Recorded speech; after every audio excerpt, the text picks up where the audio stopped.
So today we're vertical jigging. You know, there's a lot of important, simple tips that will catch you a lot more fish. Most importantly, being actually vertical. These walleye are in the river spawning. They're sitting down on the bottom. We're drifting pretty quick, so the current's decent. So these fish don't want to move too much. They're not just cruising around, smashing every lure in front of their face. So having that vertical jig, just popping it almost right in front of their nose as they go by, and they'll come off their bed, and you'll get a strike. So I'd say number one, trying to stay vertical is definitely the biggest tip. Second thing I could say is probably that most of your bites will come on the down. So it's important to keep your line straight. You don't want to be dropping your rod tip faster than your line does, because you're going to miss that strike.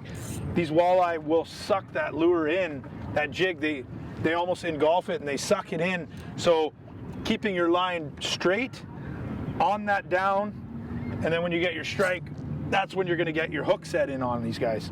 So back to keeping your line vertical, you know, for a lot of people it can be difficult.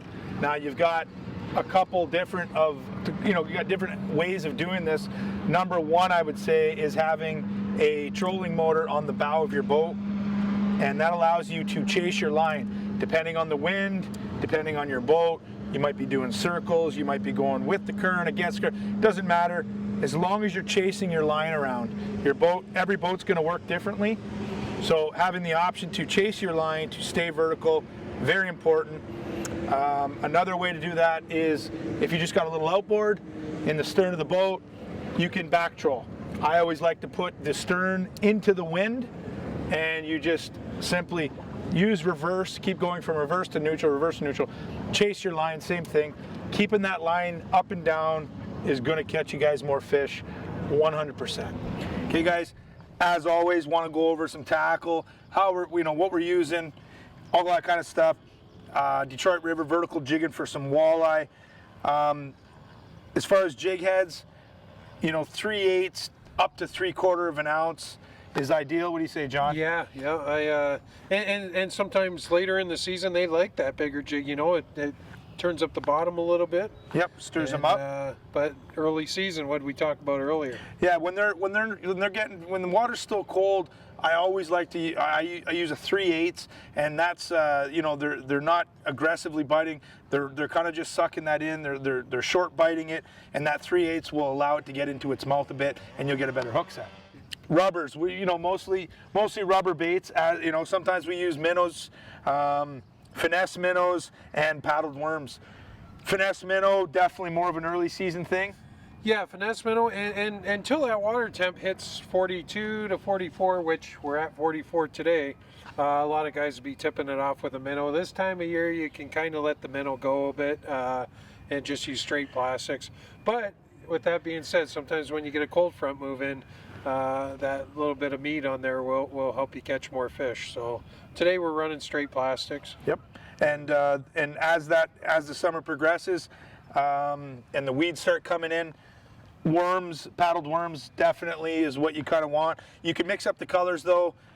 Brown, the brown worm here has always been the traditional paddled worm, but as as we're changing with times, these different colored plastics that have come out, yeah, they work great. The blacks, the greens, the chartreuse, they all work. Try something different if they're not working. Yeah, like when you're out fishing Big John all day, you got to make a color change, right, Johnny? Yeah, I made it. I couldn't do anything right out there. Paul was catching all the fish, and I said, I'm gonna put black and gold on right away. Yeah, boom. So yeah, that's the way it works sometimes. You just gotta switch it up. I do want to mention one little thing there while you got this out, not to cut you off or anything, but no. So we're running what they call stinger hooks on these, and I know Paul might have mentioned it on the boat there. See, Paul does his a little differently. He likes tacking his in the back of his tail. When I do mine, I bring it here and I leave it loose because I almost hooked myself like a hook pole earlier. But what I find with it loose is a lot of times those walleye, when they're biting light, they're just breathing in and out, and when your jig comes in front of them, they won't get the tail, but this little stinger, they'll suck that in, and that's why a lot of times you get them on the stinger and not the regular hook. I mean, they're going for it, but this is this weighs a little bit, and when they're biting light, they're just breathing in and out. They'll breathe that stinger in, and there you go, fish on. So yeah, and you could tie your own stingers if you had your own treble hook. You can also tie your own. These ones are pre-made and crimped. This one was probably bought, and then you just clip it onto the eye of your jig, but different lengths. You definitely don't want it too long because you're going to be picking up crap off the bottom all the time. You definitely want to keep it short. Definitely 3 inches, I'd say, is max. Yeah, and when you're fishing shallow, like we started out today, we tried going shallow to try and get some bigger fish, but we ran into dirty water.